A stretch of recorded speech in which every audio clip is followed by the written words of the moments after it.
লাভ TV নিত্য নতুন বিনোদন। Subscribe my YouTube channel. বাংলাদেশের কি জেলা এটা? কুড়িগ্রাম জেলা ফুলবাড়ি থানার অন্তর্গত গ্রামের নাম কোথায়? মহরটারি হাফিজিয়া মাদ্রাসা কর্তৃক আয়োজিত তাফসীরুল কোরআন মাহফিলের স্বনামধন্য সভাপতি, মাহফিলের প্রধান অতিথি জনাব এমদাদুল হক দামাত বারকাতুহুল আলিয়া, সভাপতির দায়িত্বে আছেন আলহাজ আব্দুল জব্বার ব্যাপারী। শুভেচ্ছা বক্তব্য দিয়ে জনাব সাইদুল ইসলাম। অনেকগুলো অতিথির নাম দিয়েছেন, যত মানুষের নাম দেখছি যে একটা করে বোর্ডে দোয়া করতে গেলে আমার মনে হয় আরও 10-15 মিনিট যাবে। এমনি আমাদের সময় নেই। আসরের নামাজ 4টার পরে এখানে পড়বে, 4টার পরে আজান দিয়ে এখানে নামাজ পড়ে দিন। এর ভেতরে যদি কেউ ওঠে বইলে উঠবে, ভেতরে যদি ওঠেন আমি জানবো আপনার সমস্যা আছে। কোরআনে কারীম যারা শুনতে আসে, এই মানবতাকে 3 শ্রেণীতে ভাগ করা হয়েছে। এক শ্রেণী প্রথম যারা কাফের, এরা শুনলেই বাধা দেয়। এটা এখন আমাদের দেশে আর নেই। 1500 বছর আগে আবু জেহেল বাধা দিয়েছিল সরাসরি।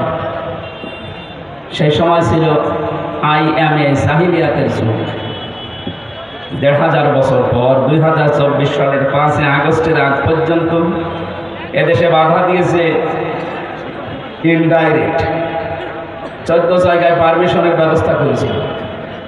সরাসরি বলে না যে কোরআন চলবে না, কোরআন যেন না চলে সেই ব্যবস্থা তারা গোপনভাবে এমন তৈরি করা করেছিল যে 14 জায়গায় কেউ অনুমতি নিতে যাবেও না, কোরআনে কারীম শোনার ব্যবস্থা করবেও না। আবু জেহেলের সিস্টেম আর এই আমি জাহিলিয়াতের যে সিস্টেম একই, সিস্টেম পাল্টিয়েছে। ওই জামানায় সরাসরি এসে বন্ধ করে দিত, আর এই জামানায় অনুমতির সিস্টেম করেছিল। এ জমিন বানিয়েছেন যিনি, কথা চলবে তার, অনুমতি নেওয়া লাগবে তোমার মতো পাগলের কাছে। হ্যাঁ, এটা কি মগের মূল্য পেয়েছে? তারপরেও এটা যদি সিঙ্গাপুর হতো আমরা মেনে নিতাম। 96% মুসলমান এখানে, আর সিঙ্গাপুরে 96% অন্য জাতি, 5% মাত্র হয়তো 4-5% মুসলমান বাস করে। কিছুদিন আগে আমি ওখানে ছিলাম। তারপরেও ওখানে কোরআনের কথা বলতে গেলে আমাদের যে 14 জায়গায় অনুমতি নেওয়া লাগতো, এই সিস্টেম এমনিতে আপনি লোকাল প্রশাসন যারা আছে তাদেরকে জানাবেন যেন বিশৃঙ্খলা না হয়। কিন্তু আমাদেরটা বিশৃঙ্খলার জন্য না, এরা এমন কায়দা করেছিল যেন কোরআন প্রচার না হয়। বিশৃঙ্খলার জন্যই আপনি অনুমতির ব্যবস্থা করতেন। তো এখন তো কোনো জায়গায় অনুমতি নেওয়া লাগে না, কোনো জায়গায় বিশৃঙ্খলা হয়। তার মানে ওরা জাতে মাতাল ছিল, তাহলে ঠিক ছিল। কোরআন শুনলেই যারা বাধা দেয়, এরা 1 নম্বরে এরা শ্রোতা হিসাবে কোরআনে কারীমের ঘোষণা, তারা কাফের। কাফের মরে গেলে জানাজা হয়, কবরে দেয়। 15.5 বছরে যারা কোরআন বাধা দিয়েছে, আপনি কোরআনের ভাষায় কাফের, আপনি মারা গেলে জানাজা দেওয়া, কবরে দেওয়া আমার মনে হয় বেকার, কোনো লাভ হয় না। কথাটা একটু শক্ত হয়ে গেল, তারপরও বলার দরকার বললাম। সূরা হামিম সেজদা 26 নম্বর আয়াত। وقال الذين كفروا لا تسمعوا لهذا القرآن والغوا فيه لعلكم تغلبون। এই আয়াতে আল্লাহ দলিল দিয়েছে যে কাফেররা সব চলতে দিত, শুধু কোরআনে কারীমের আওয়াজ বন্ধ করে দিত। কারণ ওই জামানায় আবু জেহেল ভালোভাবে বুঝেছিল যে আমি যে চেয়ারে বসে আছি, এ চেয়ার তো বৈধ চেয়ার না, এটা অবৈধ চেয়ার। কথা বলেন না কেন? আমার মনে হয় 2024 সালের 5 আগস্টের আগ পর্যন্ত যারা ছিল তারা খুব ভালোভাবে জানতেন যে আমরা যে চেয়ারে আছি এটা তো বৈধ চেয়ার না, অবৈধ চেয়ার। যদিও আপনি সারা পৃথিবীর মানুষকে ধোঁকা দিয়ে বোকা বানিয়ে এটা জানাচ্ছিলেন যে আমরা বৈধ ছিলাম, এখনো পর্যন্ত বিদেশি বাবুদের কাছে কথা ছড়ানো হচ্ছে যে আমরা নির্বাচিত ছিলাম, আমাদেরকে উৎখাত করা হয়েছে। এটা দাহা মিথ্যা কথা। নির্বাচিত হওয়ার আগে যে পদ্ধতিতে, তার নাম নির্বাচন। তার নাম কি? এই 15.5 বছরে দেশে নির্বাচন হয়েছে। যদি কুকুরকেও জিজ্ঞাসা করেন, কুকুরও বলবে না, হয়নি। শয়তানকে জিজ্ঞাসা করলে সেও বলবে একটা কথা বলবে, আমি শয়তান, তো এত বড় শয়তানি করি না। আপনি ঘোড়াকে জিজ্ঞাসা করলে ঘোড়াও হাসবে, বলবে কি বলেন। যেখানে নির্বাচনের আগে 154 জন ঘোষণা হয়ে যায়, যেখানে দিনের ভোট রাতে হয়ে যায়, তো এই জায়গায় আপনি মানুষকে বোঝাচ্ছেন যে আমি নির্বাচিত ছিলাম। একটা হাজি মানুষ এত বড় গাহা মিথ্যা কথা বলতে পারবে? আমি আর নিচে নামলাম।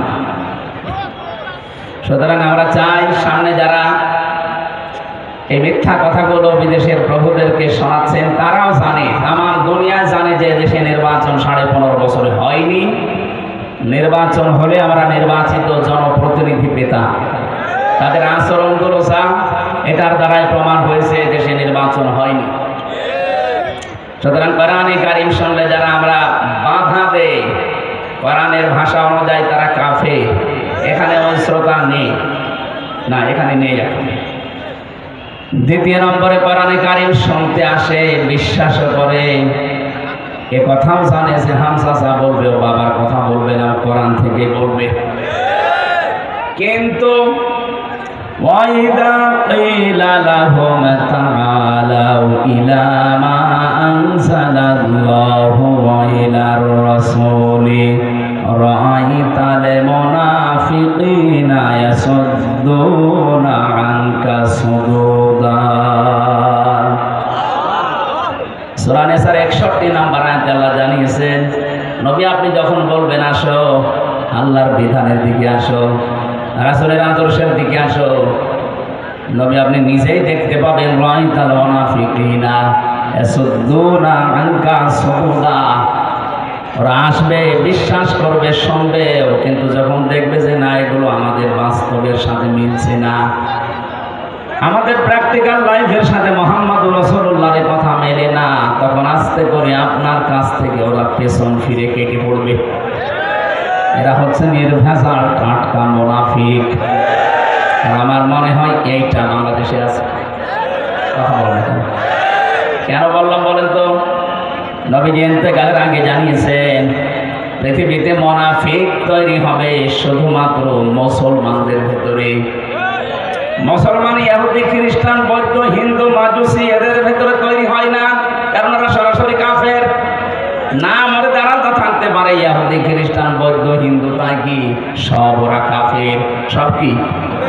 আর মুনাফিক যেটা, এটা তৈরি হবে কিয়ামত পর্যন্ত শুধুমাত্র মুসলমানদের ভেতরে। এখন যদি ভাই আমারে জিজ্ঞাসা করে আমি খ্রিস্টান দেখবো, আপনি আমেরিকা যাবেন খালি খ্রিস্টান পাবেন। যদি বলে আমি বৌদ্ধ দেখবো, মায়ানমারে যান বৌদ্ধ পাবেন।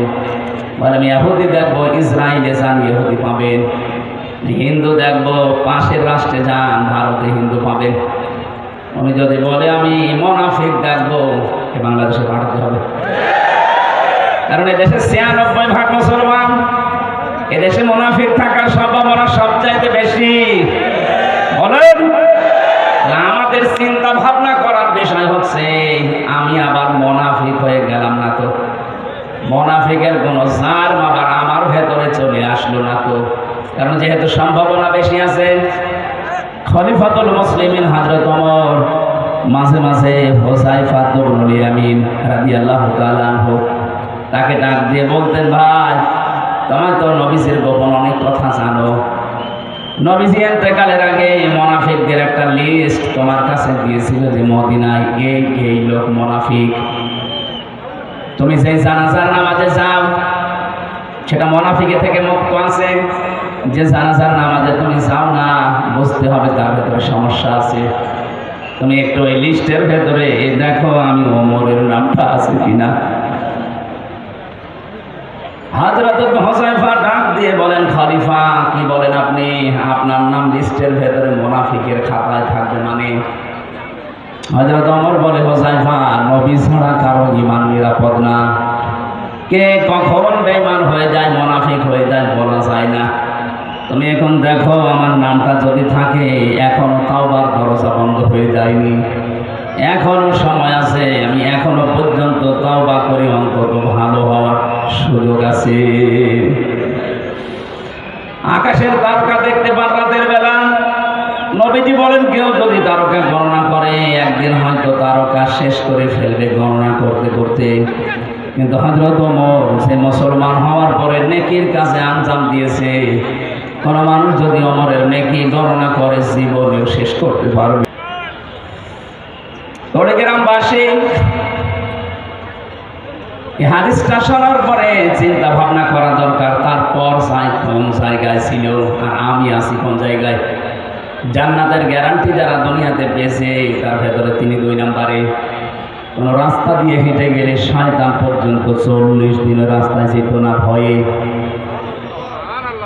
কি ছিলেন বলেন তো তিনি? কিয়ামতের ভয় তার ভেতরে এমন ভাবে বদ্ধমূল হয়েছিল, তার জীবনীতে পেয়েছি। তিনি তার সন্তানটাকে মাদ্রাসায় দিয়েছিলেন। ওই সময় তিনি দেশের প্রেসিডেন্ট হযরত আব্দুল্লাহ বিন ওমর। এই টেবিলের উপর থেকে ওই জামানায় যিনি প্রধান বিচারপতি ছিলেন হযরতে আলী, তার সন্তান হযরত হুসাইন কলম ফেলে দিচ্ছে আর বলছে আব্দুল্লাহ তুলে দাও।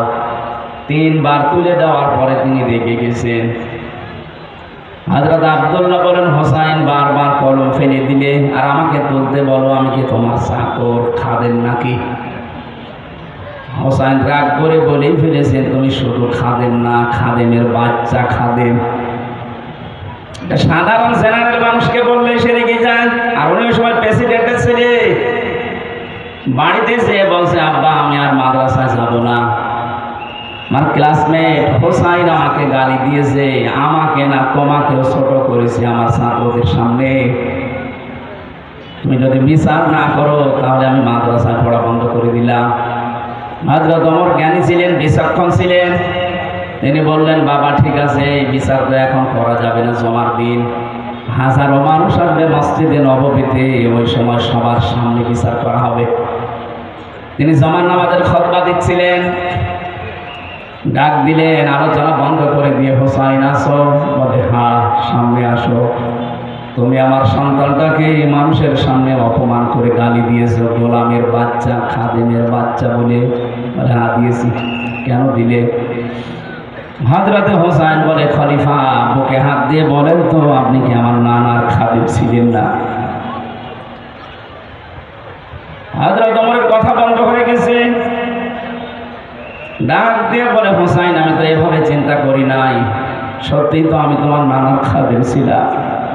কিন্তু এই কথাটা তুমি যে বললে লিখে দিতে পারবা? যে কাগজ কলম নিয়ে আসেন। খেজুরের পাতা নিয়ে এসেছে, লিখে দিলেন ওমর আমার নানার খাদেম ছিল, আমি দেখেছি। ইতি হুসাইন ইবনে আলী, সই করে দিলাম। কাগজটা হাতে নিয়ে চমা খেলেন, ডাক দিয়ে বললেন নবীর সাহাবীরা বিচার হয়ে গেছে। ছোট মানুষ আব্দুল্লাহ তো বসে না, বলে বাবা বিচার তো আরম্ভই করলে না, শুরু করলে না, কি করে হয়ে গেল? হযরত ওমর বলে সন্তান যে বিচার করেছি শুধু দুনিয়া না, মরণের পর কাছে লাগবে।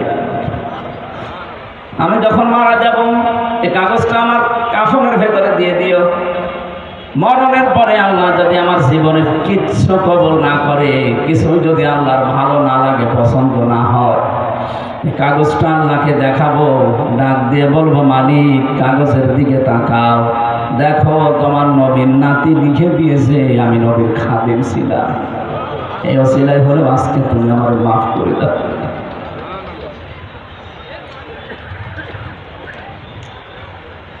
কি বলছিলাম বলেন তো? মুনাফিকের জান যেহেতু মুসলমানদের ভেতরে তৈরি হয়, পাওয়া যায়। কি চিন্তা ছিল তার, এই পর্যায়ের মানুষ তারা।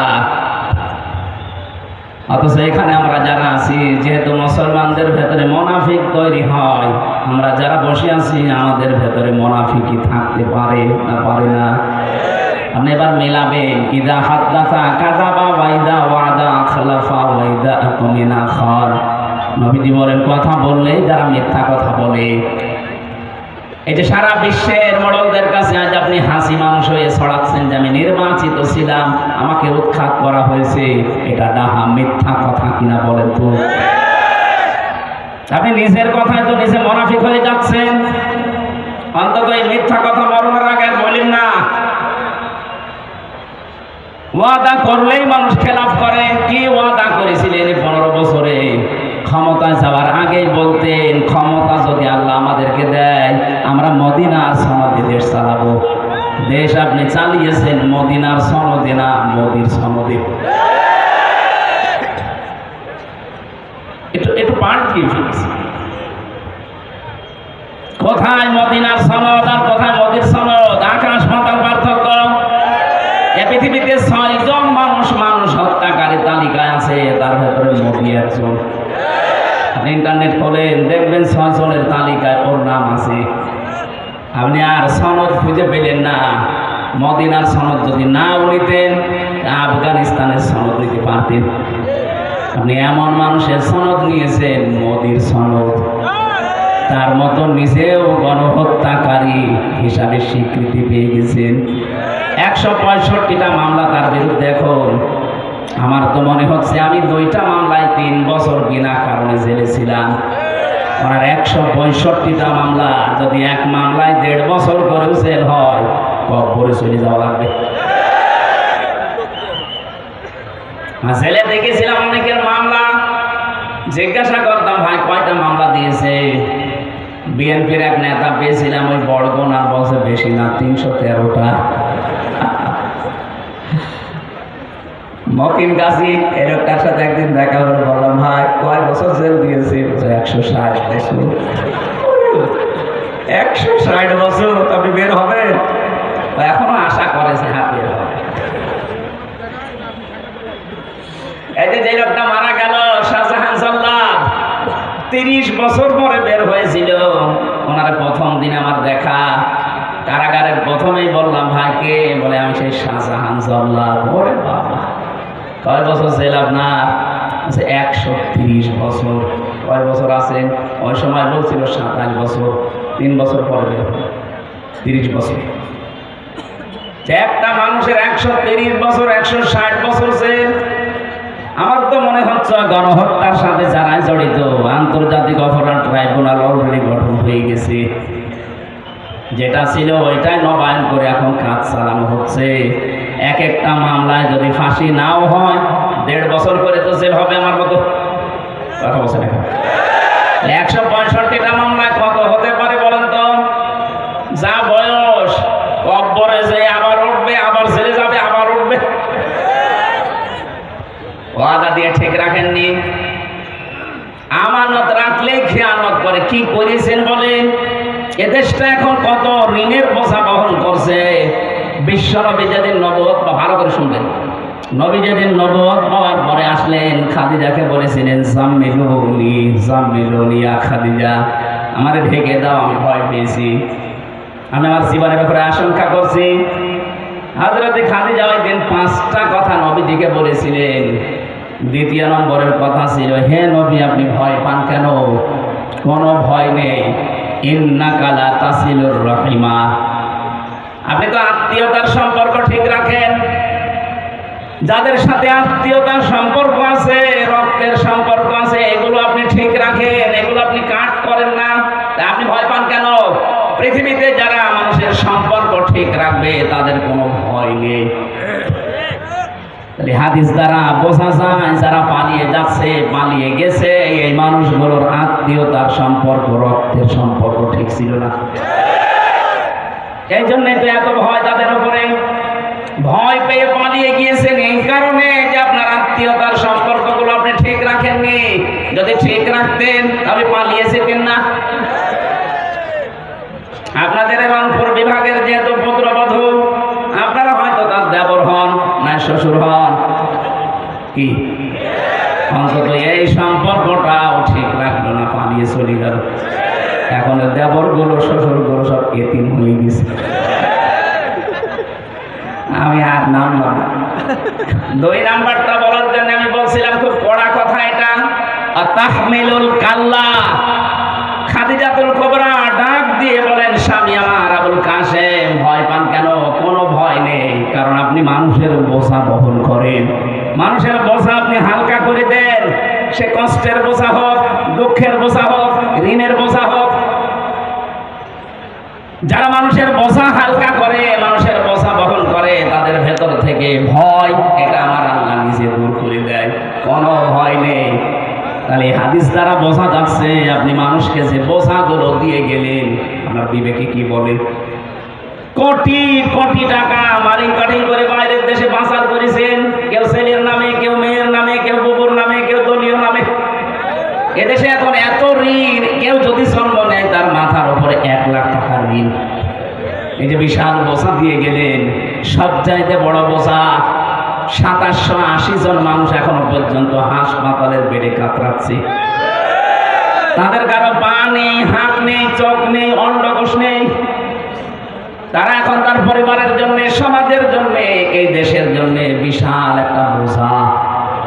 একথা বলেন, এই বোঝা যিনি দিয়ে গেলেন, আপনি তো যাবেনই। কয়েকদিন আগে যদি যেতেন তাহলে এই বিশাল বোঝা এই দেশের মানুষের উপরে আসতো না। সুতরাং যারা মানুষের উপরে বোঝা দিয়ে যায়, এই মানুষগুলো নবীর উম্মত দাবি করতে পারে না। তাদের ভেতরে ভয়, ভয় এবং ভয় চেপে বসে। এই জন্যই তো এত ভয় পেয়েছেন, এখনো পর্যন্ত বের হওয়ার সাহস পাচ্ছেন না, কারণ ভয় এখনো চেপে আছে। না জানি আমার কারো সম্পর্ক নেই, বিশাল বোঝা দিয়ে আসলাম। চরিত্রের বোঝা বহন করার মতো যোগ্যতা আমাদের নেই। এখন যেগুলো ধরা পড়ছে দেখেন, প্রত্যেকের চরিত্র এত নিচে নামতে পারে, শয়তান পর্যন্ত এখন আফসোস করছে, আল্লাহ আমিও তো এত নিচে নামিনি। মুরব্বী মানুষ, 65 বছর, 70, 80 বছর বয়স, ওর নাকি রাত 2টা পর্যন্ত শরীর টিপতে লাগতো নারীদেরকে। বলেন নাউজুবিল্লাহ।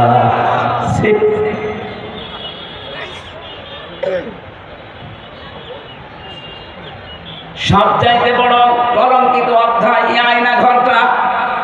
আমি নিজে ছিলাম। মানুষ মানুষের উপরে এই আচরণ করতে পারে আমার বিশ্বাস হতো না। আমার তো চোখ বেঁধে, পেছনে হ্যান্ডকাপ দিয়ে বেঁধে, মাথায় দড়ি দিয়ে টাঙিয়ে রেখেছিল প্রায় 11 ঘন্টা।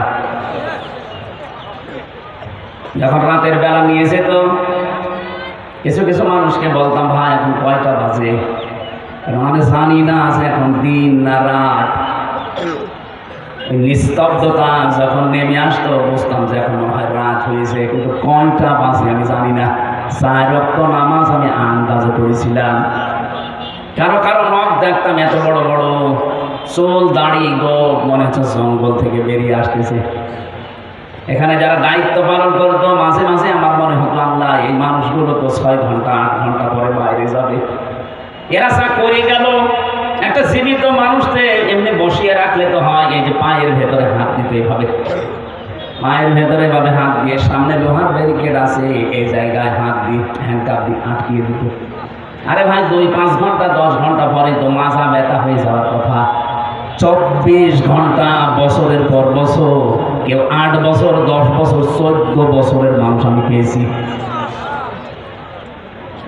আমার এই যে কোরআন শরীফ সামনে, আমার সাথে মুফতি ফখরুল ভাই ছিল, আমাকে বলছে, হামজা ভাই আমি নিজে এভাবে আমারে বেঁধে রেখেছিল, 1.5 মিনিট থেকে 2 মিনিট সময় দিত টয়লেট করার জন্য। সকালে কয়েকটা পচা ছোলা দিয়ে যেত, দুপুরবেলা খাবার দিয়েছে, মানুষে কেউ মাখিয়ে দিয়েছে, পারলে খান, না পারলে ফেলে দেন। বাধ্য হয়ে মানুষ যারা আছে অধিকাংশ দিন রোজা রাখত। কি করত? এত বড় বড় নখ যাদের, এরা নখ দিয়ে খুশিয়ে খুশিয়ে দেওয়ালের সাথে যাওয়ার সময় লিখত যে ভাই যদি কেউ বাইরে যেতে পারেন অন্তত নাম্বারে জানাবেন যে আমি বেঁচে আছি।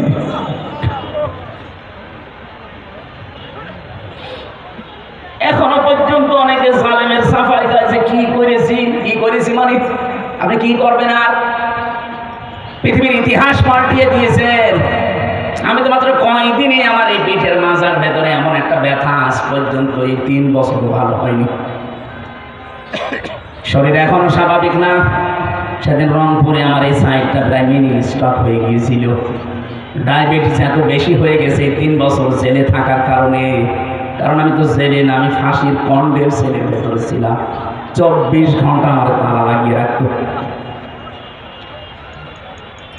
কি করেছিলাম বলেন তো? আমি আপনার মেয়ের দিকে তাকিয়েছি কোনোদিন? আর আপনার যে মেয়ে ওকে তাকানোর মতো?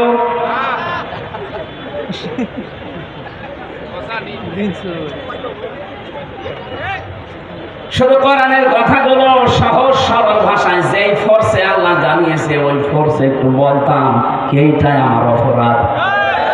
আমার রিমান্ডে 10 দিন একাধারে এই কথাই বলেছিল, হুজুর আপনার দোষ নেই, আমরা জানি। আরে শয়তান, জানিস তুই আমার ছেড়ে দে। অপরের নির্দেশ, আমরা যা বলতে বলছি এগুলো আপনি আকিজ গ্রুপের বিরুদ্ধে। আমি এখন আকিজের চাকরি করতাম ওই সময়, আমি আকিজের ফকির ছিলাম। আকিজ গ্রুপের বিরুদ্ধে এই কথাগুলো, আর দেশের বিরুদ্ধে এই কথাগুলো আপনাকে বলা লাগবে। কি আশ্চর্য, এত কথা বানিয়ে মিথ্যা কথা বলবো না? যদি না বলেন তাহলে আপনার বউকে তুলে নিয়ে আনবো। কোন কথা জবাব আছে? চরিত্র আছে?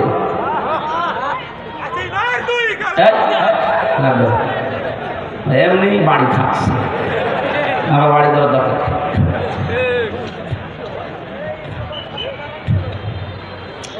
না। রংপুরবাসী আমার নিজের জীবনে যেহেতু ঘটে গেছে, এই জন্য আমি সহ্যের বাইরে চলে যাই, মাঝে মাঝে বলতে হয়। অনেকে পর্যন্ত দেখি এখনো বলে কি হয়েছে এত যে ওনার দেশ থেকে চলে যাওয়া লাগলো। আরে ভাই, আপনি তো টের পাননি? আপনারা যদি এরকম 5 দিন রাখা যেত তখন টের পেতেন যে কি হয়েছে।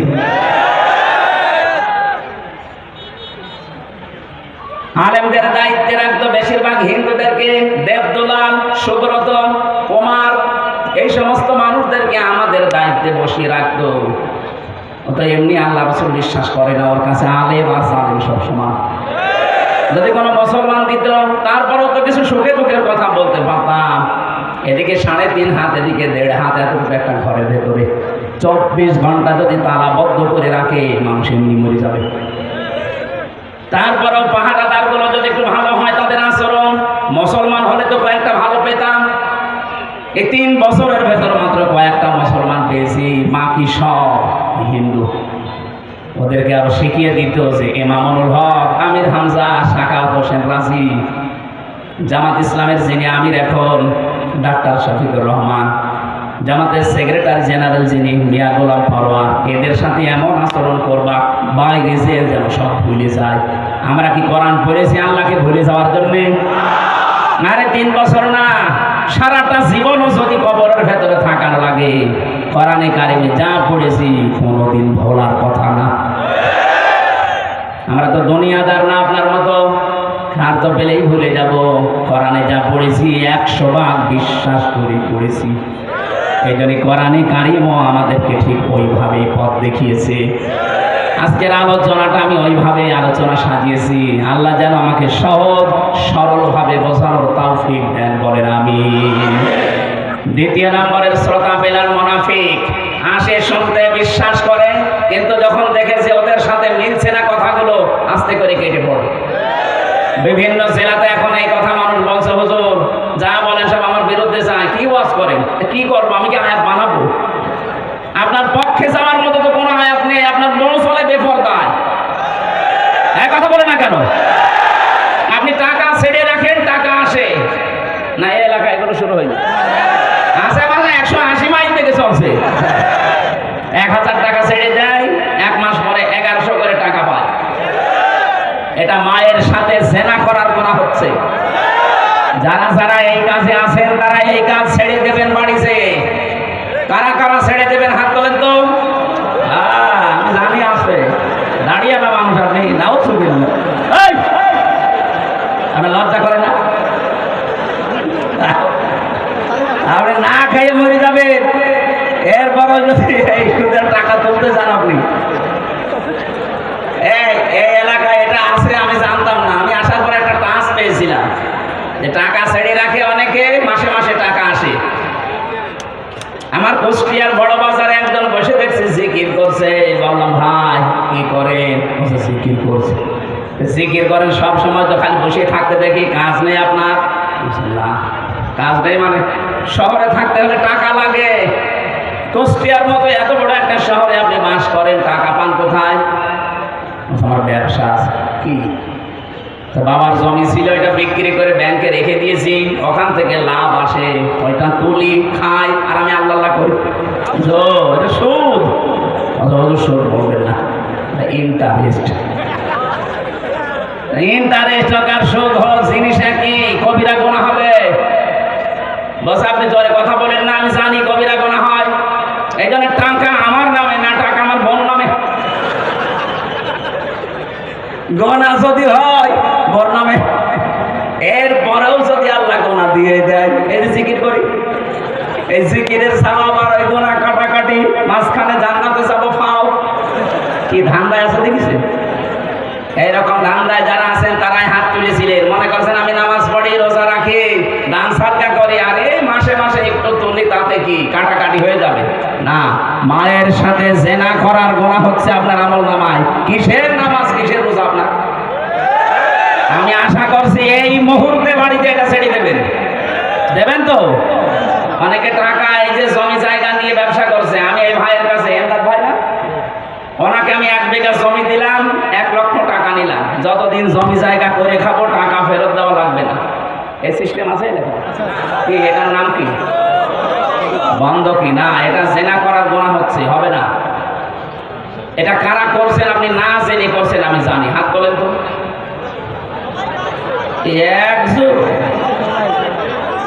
না, যারা করছেন এটা 2টা পদ্ধতি আছে জায়েজ করা। আমি মাসলাটা বলছি, আপনি আশা করছি মেনে নেবেন। 1 নম্বরে খুব বেশি কষ্ট হবে না, একটু লস হবে হালকা। লস বলতে চর্ম চোখে, আল্লাহর দৃষ্টিতে ঠিক আছে, উনি তো ইনসাফ করেন। আপনি যতদিন এই জমিটা করে খাবেন ততদিন আপনি সরকারের খাজনা দেবেন, বছরে বছরে যেটা হয় আপনি দেবেন, যে করে খাচ্ছে। 2 নম্বরে যখন ওনাকে টাকা ফেরত দেব, 1 লাখে অন্তত 8 থেকে 10,000 টাকা কম নেওয়া লাগবে। আমি জানি এটা মানুষ করবে না, মানে পাগল জাতে মাথা লাগবে, তাহলে ঠিক আছে, একটু লস হয়ে যাবে। আর একটা পদ্ধতি আছে, এই যে 1 বিঘা জমি দিয়ে দেয়, প্রত্যেক বছরে 10,000 করে টাকা নেয়। 1 বিঘা জমিতে 1 বছরে 10,000 টাকা উপায় করা অত কঠিন বিষয় না। এই এলাকার খবর আমি জানি না, আমি একটা মাসলা বললাম, এই নিয়মটা জায়েজ আছে। আর 3 নাম্বার হচ্ছে খাই খালাসি, খেয়ে দিয়ে এসো, টাকা দেবেন, জমি নেবেন, আর জমি টাকা ফেরত দেওয়া লাগবে না, খেয়ে দিয়ে এসো। এই সিস্টেম আমার মনে হয় বাংলাদেশে নেই, এটা নেই। এটা লস হয়ে যায় বলে মানুষ করতে চায় না। আরে ভাই, কিসের লস আপনার? এই জমি জায়গাও তো আপনার না, এগুলো সরকার। এই বিশ্বাস যতদিন আপনার ভেতরে পয়দা না হবে ততদিন দুনিয়ার মহব্বত হবে না। বারবার আল্লাহ এইটাই স্মরণ করিয়েছে, লিল্লাহি মা ফিস সামাওয়াতি ওয়া মা ফিল আরদ। আসমান জমিনের একচ্ছত্র মালিকানা, আসল মালিক কে? আমার কাছে আছে, এটা আমানত। এটা কি আমানত হয়ে এখন আমি নিজের জিনিস মনে করি, এই কারণে গুনাহগুলো আমরা ছাড়তে পারছি না। তারপর আমি বিশ্বাস করি যারা অন্তত মুসল্লি, যারা নামাজ কালাম পড়ে, তারা এটা ছেড়ে দেবেন। অন্য জাতির কথা আমরা বাদ দিলাম, ছেড়ে দেবেন না। 3 নম্বরে কোরআন শুনতে আসে তারা, যে মানুষগুলো বিশ্বাস করে আল্লাহর কোরআন কিতাব, বিশ্বাস করার পরে শুনলেই তাদের ঈমান বেড়ে যায়। সূরা আনফাল 2 নম্বর আয়াতে আছে, ইন্নামাল মুমিনুনা আল্লাযীনা ইযা যুকিরাল্লাহু ওয়াজিলাত কুলুবুহুম ওয়া ইযা তুলিয়াত আলাইহিম আয়াতুহু যাদাতুহুম ঈমানা ওয়া আলা রাব্বিহিম ইয়াতাওয়াক্কালুন। আল্লাহর দৃষ্টিতে, কার দৃষ্টি? বলেন বলেন। আল্লাহর দৃষ্টিতে সত্যিকারের মুমিন তো তারা, যে মানুষগুলো আল্লাহর নাম উচ্চারণ করলে কম্পন সৃষ্টি হয় তাদের হৃদয়ে, ভয়ে তারা আঁতকে ওঠে, আল্লাহর বিধানের কথা স্মরণ করিয়ে দিলে তারা ভয় পায়। আল্লাহর কথাগুলো যখন তাদের সামনে তেলাওয়াত করা হয়, মানুষগুলোর ঈমান আরো বেড়ে যায়। আর বাড়ি যাওয়ার সময় তারা সিদ্ধান্ত নিয়ে যায়, আল্লাহ ছাড়া কারো উপরে ভরসা করব না। 3 প্রকার শ্রোতার নাম বলছিলাম, এই 3 নাম্বারটা আমরা হতে চাই। আমরা প্রথমটাই নেই যারা কাফের, দ্বিতীয়টাই নেই যারা মুনাফিক, 3 নাম্বারটা হতে চাই যারা আল্লাহর দৃষ্টিতে মুমিন। আল্লাহ কবুল করেন, বলেন আমিন। কোরআনে কারিমে ছোট্ট একটা আয়াত পড়েছি, আল্লাহ পাক বলেন সূরা মারিজের ভিতরে, ইল্লাল মুসাল্লিন, শুধুমাত্র মুসল্লি বাদ দিয়ে। কি মুসল্লি বাদ দিয়ে? কি এই আয়াতের আগে আল্লাহ মানুষের 3টা দর্শনীয় গুণ, নিন্দনীয় গুণ বর্ণনা করেছেন। আমরা যারা মানুষ মতো বাচ্চা এখানে বিবেচিত হয়ে বসে আছি, দাঁড়িয়ে আছি, দেখেন তো আমাদের ভেতরে এই গুণ আছে কিনা। সূরা মাআরিজের 19, 20, 21 নম্বর আয়াত, ইন্নাল ইনসানা খুলিকা হালুআ। আজকে জুমার নামাজের দ্বিতীয় রাকাতে আয়াতগুলো আমি তেলাওয়াতকৃত আয়াত পড়েছিলাম। আমি মনে করেছি অধিকাংশ মানুষ পেছনে বসে নাই, এই জন্য ব্যাখ্যা করছি। হয়তো আলেম যারা তারা বুঝতে পারে, বাকিগুলো বোঝেননি। এখানে গুরুত্বপূর্ণ কিছু তথ্য আল্লাহ জানিয়েছেন। আমি পড়া কোরআনের ভেতরে সব জায়গায় আশ্চর্য হয়েছে ইল্লাল মুসাল্লিন এই শব্দের ব্যাখ্যাটা পড়ে, যে আল্লাহ কি বলতে চায় আর আমরা আছি কোথায়। আল্লাহ পাক বলেন, অবশ্যই আমি মানুষকে বানিয়েছি হালুয়া। হালুয়া মানে এটা কিছু করাকে খেয়ে আসলাম এটা, হ্যাঁ? হালুয়া মানে অস্থির। মানুষকে আমি বানিয়েছি অস্থির করে, এই জন্য এক জায়গায় রাখলে মানুষ থাকতে পারে না, মানুষ বদ্ধ জায়গায় থাকতে চায় না। মানুষকে বানিয়েছি আমি অস্থির করে, সব সময় মানুষ ব্যস্ত, অস্থিরতা আমার ভেতরে কাজ করতে আছে। ইদা মাসাহু শাররু জাজুআ, মানুষকে যখন অকল্যাণ, কোনো দুঃখ বেদনা কষ্ট এগুলো যখন ঘিরে ধরে, মাত্র মানুষ তখন হতাশ হয়ে যায়, হায় হতাশ করে, তখন নিরাশ হয়ে পড়ে। কি হলো কি হলো? এই গুণগুলো আমাদের ভেতরে আছে না নেই? বলেন। ওয়াইদা মাসাহুল খায়রু মানুআ, মানুষকে যখন আমি আল্লাহ কল্যাণ দেই, নিয়ামত দেই, কোনো কিছু তাকে দান করি, তখন সে কৃপণ হয়ে যায়। এটা মানুষের স্বভাব, সৃষ্টিগতভাবে মানুষের এই তিনটা স্বভাব আছে। এবার আল্লাহ ঘোষণা দিচ্ছেন ইল্লাল মুসাল্লিন, তবে যারা মুসাল্লি তাদের ভেতরে এই গুণগুলো থাকবে না, দূর হয়ে যাবে। আমার প্রশ্ন হচ্ছে, এখানে অন্তত যারা আছে কম বেশি আমরা মুসাল্লি, বলেন না কেন? 5 ওয়াক্ত নামাজ না পড়লেও অন্তত জুমার নামাজ পড়ি, বলেন। জুমা না পড়লেও অনেকে ঈদের নামাজ পড়ে, ঈদের নামাজ না পড়লেও বাবা মরে গেলে জানাজা তো পড়ে না। এদেরকে আল্লাহ পাক মুসাল্লি বলেন। এর পরের আয়াতে আল্লাহ জবাব দিয়েছেন, আল্লাযীনা হুম আলা সালাতিহিম দাইমুন। এ পর্যন্ত আজকে নামাজে তিলাওয়াত ছিল। আল্লাহ পাক বলেন, আমার দৃষ্টিতে মুসাল্লি তারা যারা নামাজে নিয়মিত। তাহলে আজকে থেকে আমার সিদ্ধান্ত নেওয়া লাগবে, উপরে বর্ণিত ওই গুণগুলো থেকে আমি যদি মুক্ত হতে চাই, আমাকে আল্লাহর দৃষ্টিতে মুসাল্লি হওয়া লাগবে। আর মুসাল্লি তারা যারা নিয়মিত নামাজি। এখানে বহু মানুষ আছে অনিয়মিত না, আপনাকে আজকে থেকে নিয়মিত নামাজি হওয়া লাগবে। কোন মানুষ যদি আল্লাহর ফরজ সেজদা ছেড়ে দেয়, আল্লাহ পাক বলেন ওর দায়িত্ব আমি আল্লাহ ছেড়ে দেই। আপনি টের পেয়েছেন কি বললাম? আপনি 24 ঘন্টা আল্লাহর আন্ডারে আছেন। আপনাকে চলাফেরা করাতে পর্যন্ত আল্লাহর ফেরেশতারা কাজ করছে, সাহায্য করছে। আল্লাহ যদি বলে যা তোর দায়িত্ব আমি ছেড়ে দিলাম, এ রক্তের ভেতরে 5 প্রকার ক্যান্সার হয়। একটা প্রকার যদি লেগে যায়, 14 বংশ বিক্রি করে ঔষধের পয়সা হবে না। কার আন্ডারে থাকতে চান আপনি?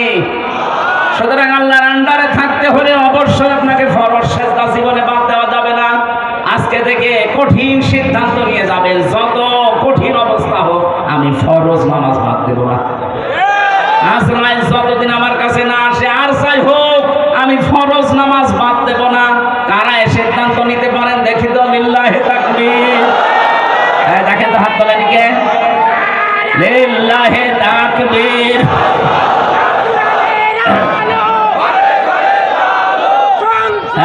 ঠিক আছে, আমার বোঝানো হয়ে গেছে, আলহামদুলিল্লাহ। এখানে 12টা গুণ দিয়েছেন আল্লাহ মুসাল্লিদের, তারা নিয়মিত নামাজ পড়বে। এই আয়াত থেকে আমি ইবনে কাসিরের ব্যাখ্যা পেয়েছি। এখানে ভালো করে শুনবেন, এটা রেকর্ড হচ্ছে।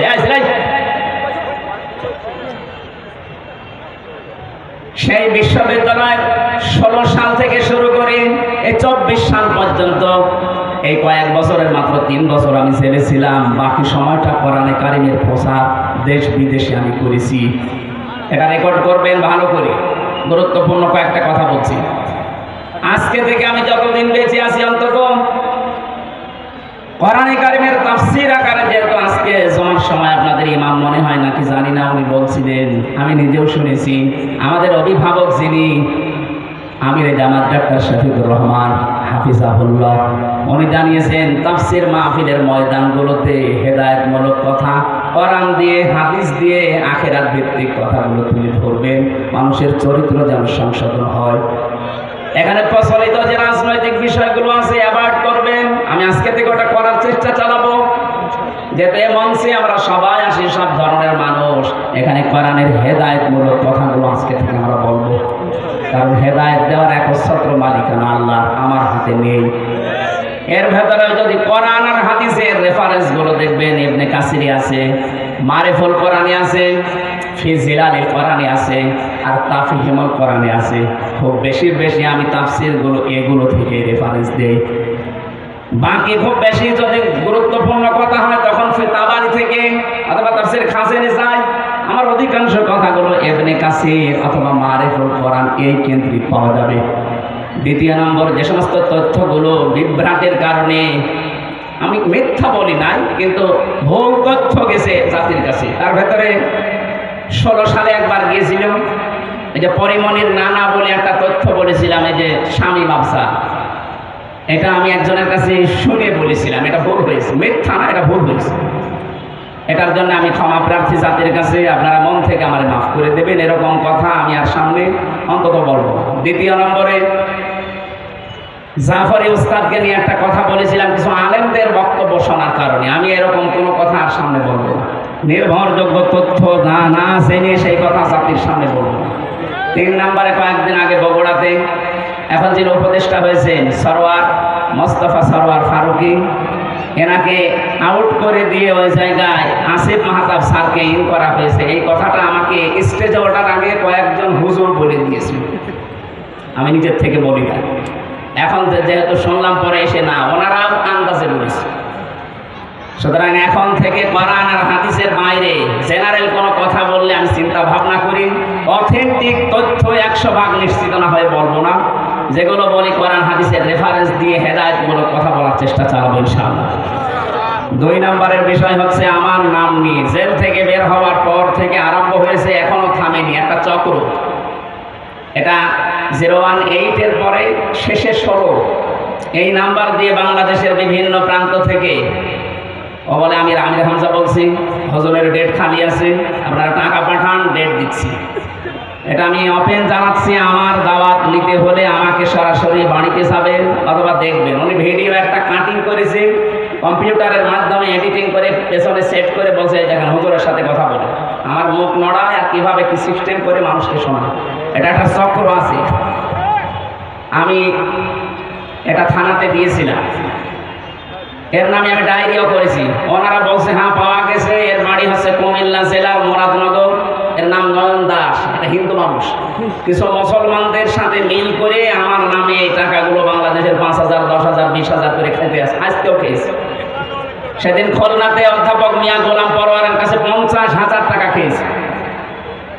ওই দিন ওনার মাহফিল আমার, আমি কুষ্টিয়া থেকে বের হওয়ার সময় বললাম, স্যার আমি বের হচ্ছি, অথচ ওই শয়তান কিভাবে কায়দা কৌশল করে ভিডিওটা ওনাকে দেখিয়ে বসে, দেখেন হুজুর টাকা চাচ্ছে, টাকা দিন।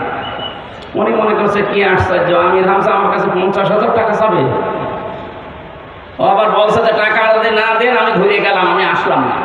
ও ভয়তে টাকা দিয়ে পরে আমি যখন এসে পৌঁছালাম, বসে টাকা পেয়েছেন, কিসের টাকা?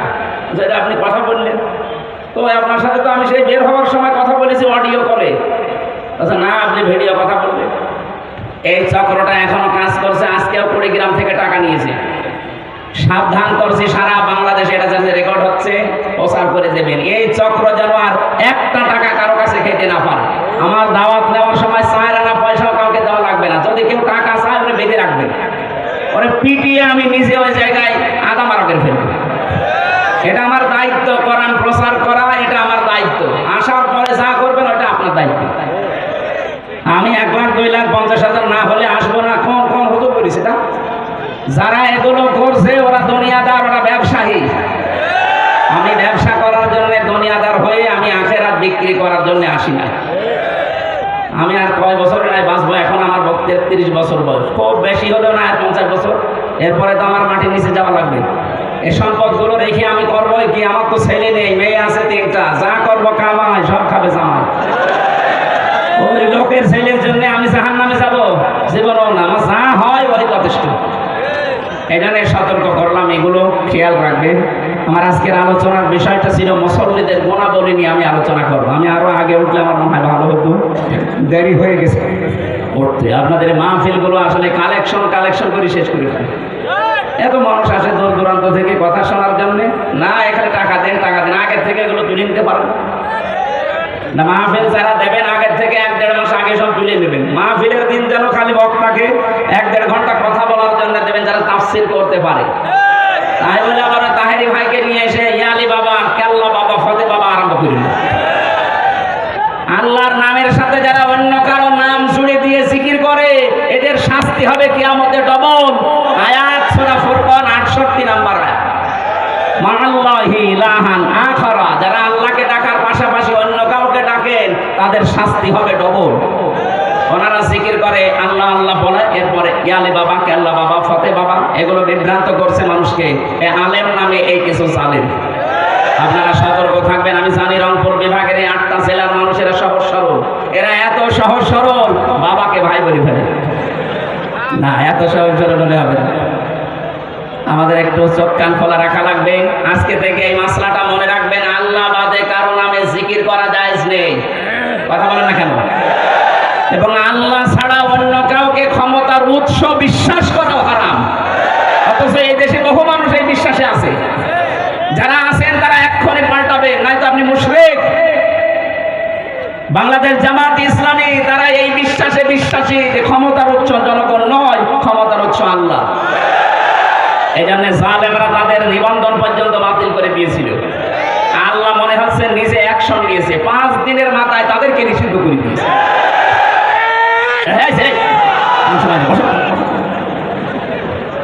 কথা বোঝা গেছে না যায়নি?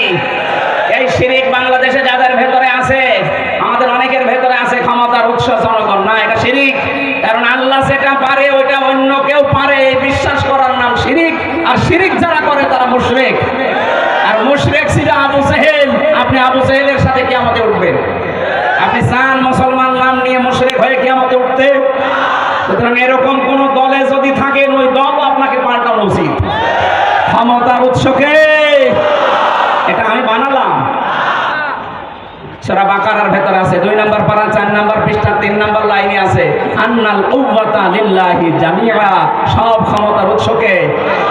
আলা লাহুল খালকু ওয়াল আমরু, এই দুনিয়া বানিয়েছেন আল্লাহ, জমিনে আইনও চলবে আল্লাহ।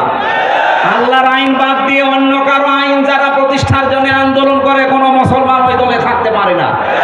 এটা যদি রাজনীতি হয়, হ্যাঁ এটাই আমার রাজনীতি। আমি আল্লাহ ছাড়া কারো আইন মানি না, বিশ্বাসও করি না, কারণ প্রত্যেকের ভেতরে ভেজাল আছে। কথা বলে না কেন? আমান আস্তাকু মিনাল্লাহি কিলা, আল্লাহর কথায় কোনো ভেজাল আছে? মুসল্লি হওয়ার 12টা গুণের প্রথম নাম্বার গুণ, মুসল্লিরা নিয়মিত হয়। যে কোনো কাজ করবেন নিয়মিত, তাহাজ্জুদ করলে নিয়মিত, জিকির করলে নিয়মিত, মা বাবার খেদমত করলে